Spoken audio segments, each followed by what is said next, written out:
Hello and welcome back to the Thomas Fitch Sports Show. I'm Thomas Fitch. Today we are recapping Texas's 24-7 loss at TCU, as well as talking about the college football playoff as the new rankings will be released next or tomorrow on Tuesday. Let's get started.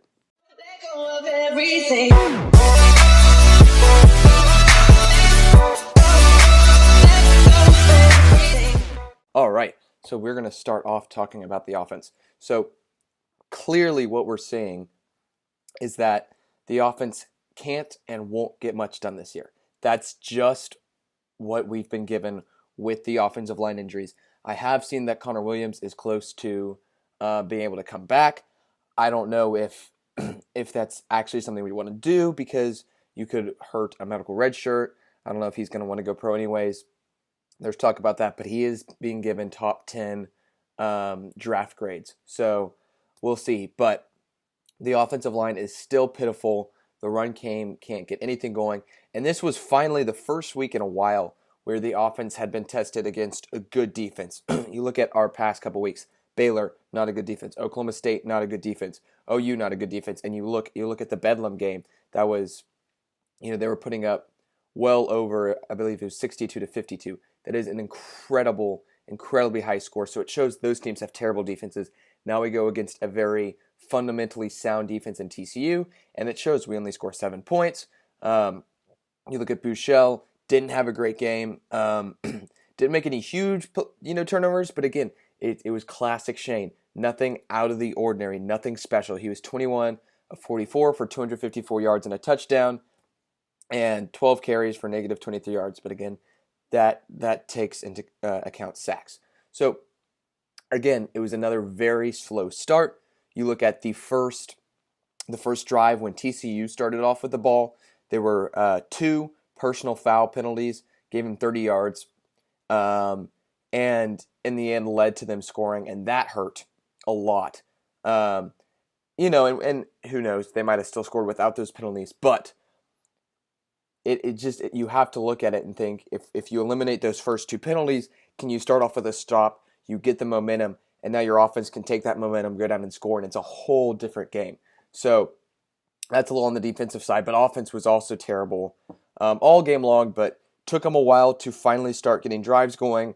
In the second quarter was when we got our score, and it was actually a decent drive. I think when we do best driving is when we start to get into the hurry up quick, because that's what you have to do when you have no offensive line, is quick check downs, get the ball away from Shane as quick as possible, and that opens up the running game more.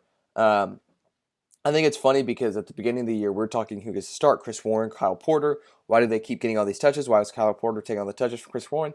Kyle Porter got 0 touches this game. Chris Warren got 1 for 3 yards. Antonio Carter was out for this game, so Young carried the majority, but only 12 carries for 31 yards. So obviously the lack of offensive line depth and quality at the starting position is hurting that run game, which in turn hurts the pass game because it makes our offense very predictable.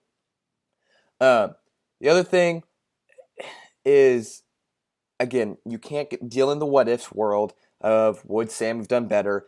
I'm still a little bit unsure of what Sam's injury was. What I heard right before the game was that it was an inner ear injury. I don't know if that's related to the concussions or if that's just an illness, but whatever it was, he wasn't dressed out. There was no plans for him to play, but you just have to look. I don't think you can say he would have won this game, but you look at the games Shane has started. He started in our 2 biggest losses to Maryland, which we had kind of a comeback in the second half. They lost by 10, and then TCU losing by 20, or not 21, but losing to TCU by 17. So again, I don't like to get into the what-if world, but you have to. I think this game proved to me once and for all that Shane starting is not going to get us anywhere.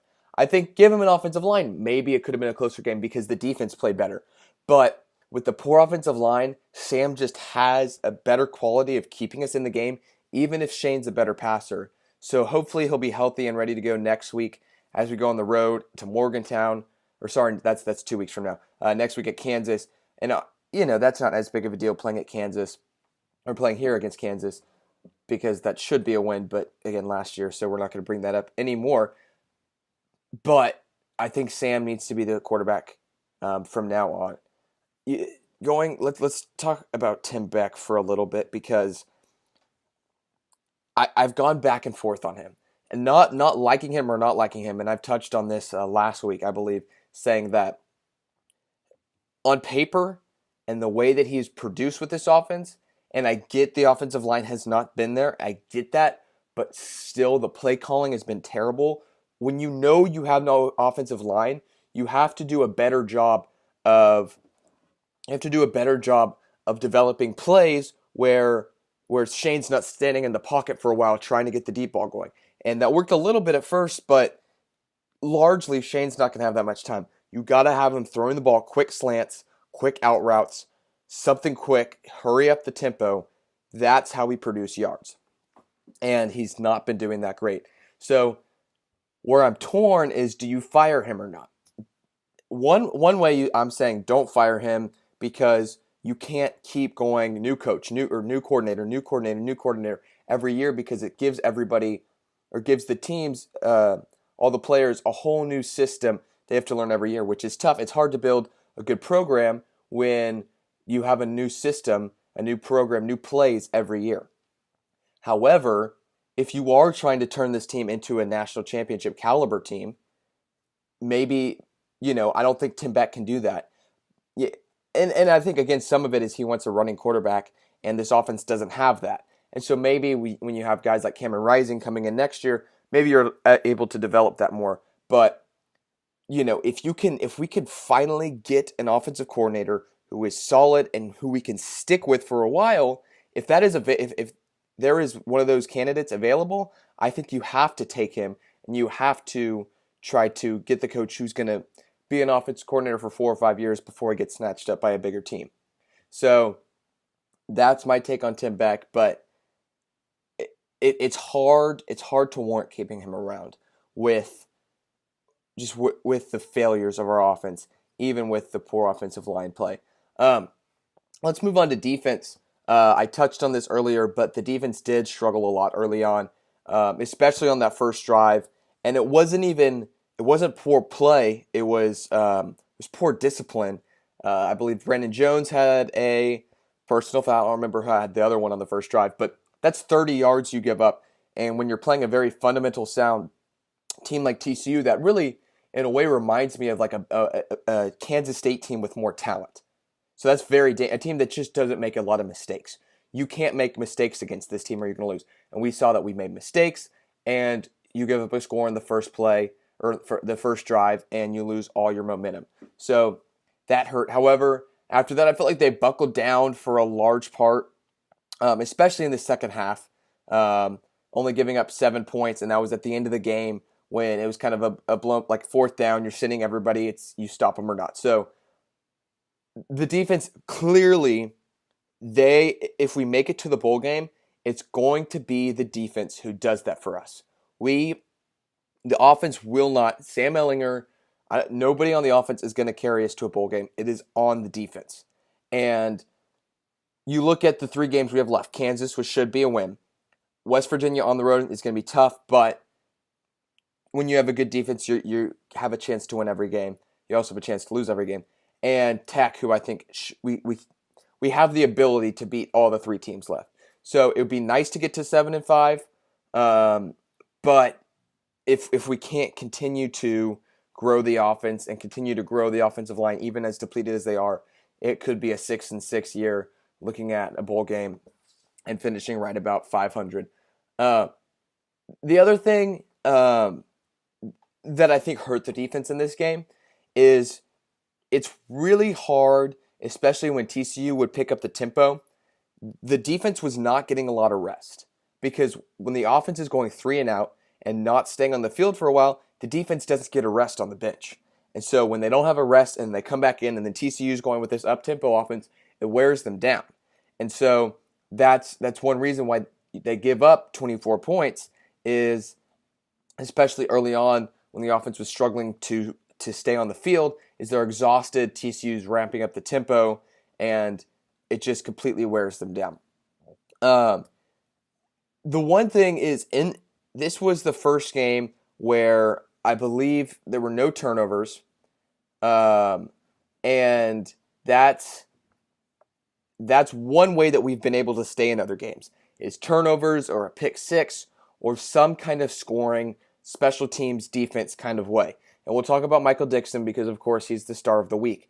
But what you have to look at is there was no pick six, no fumble recoveries for a touchdown, no turnovers that gave us better field position. And you can't put the loss on the defense, obviously, because they played fairly well. You limit Kenny Hill to 146 yards passing, and the team only had 177 yards rushing. So that's not giving up a ton of yards. However, the defense has to know that they're the one thing working on this team, and they have to cause turnovers, and they have to score touchdowns somehow, defensively or in special teams, or at least put us in good field position so that we can have a chance to win the game. That's really all there is to it. And so against West Virginia, against Tech, Kansas should be a win. Against those teams, it is up to the defense to get pressure on the quarterback, force bad throws. When you're tackling a guy, rip the ball out, make sure one guy secured the tackle, but once the tackle's been secured, go for the ball and cause turnovers, cause chaos. That is the only way that we're going to be able to make it to a bowl game. The shame is, the way that Todd Orlando has improved this defense over the course of the season, and especially you look at how many points Oklahoma State and Oklahoma scored against each other. We limited both of those teams to Oklahoma 29 and Oklahoma State 13 or 10 in regulation, and they're putting up over 100 points combined. So that shows you just how good of a coach Todd Orlando is, but it is scary because when a coordinator can come in and improve one side of the team that well over a season, his name is jumping to the top of everybody's coaching search list. And there's going to be a lot. Tennessee will be looking for a new coach, although I've heard John Gruden's name thrown in there. A&M might be looking for a new coach. They've lost 2 in a row. They have New Mexico State or some little pansy school. If they're in a close game or if they lose to that team, there's a good chance that Sumlin's seat, which is already very hot, warms up a whole lot more. So they could be looking for a head coach, or a smaller school like SMU, who will likely lose their coach. So maybe one of those smaller schools who loses their head coach to a bigger school, Orlando goes up there. But more than likely, I would not be surprised if next year we don't see him at Texas, which will be a bummer. But hopefully Herman will be able to find. We might have a whole new offensive and defensive coordinator coaching for next year, which could cause problems. Just like I was saying earlier with new schemes and whatever. Anyways, Michael Dickson, the punter. That's right, folks. He really did, I feel like, improved his Heisman resume. Last game, I was a little frustrated because the coaches had him punting on the 40, and it just dropped his average. Dickson, I think, in my opinion, had his most impressive game, and I also want to compare him to the pros because I think punting and kicking is one area where you can really compare players to the pros because it's the same thing. It's not like running. A running back puts up 150 yards in a game. It's different because it's against a different defense. But with kicking, you're kicking the same ball, the same. There's no difference. Maybe elevation. If he goes to the Broncos, he'll be kicking it like 80 yards per punt. But anyways, he was averaging 50.8 yards per punt in this game. But the most impressive, there are two very impressive things. The first one was he had a 76-yard punt. 76 yards. The longest punt in the NFL this year, 71 yards. That means his punt this year was 5 yards longer than anybody else in the NFL has kicked it that year. This past year. That is incredible. And obviously the record's 99 yards because you can't top that. But that's still very impressive. We're running out of time. We'll be right back.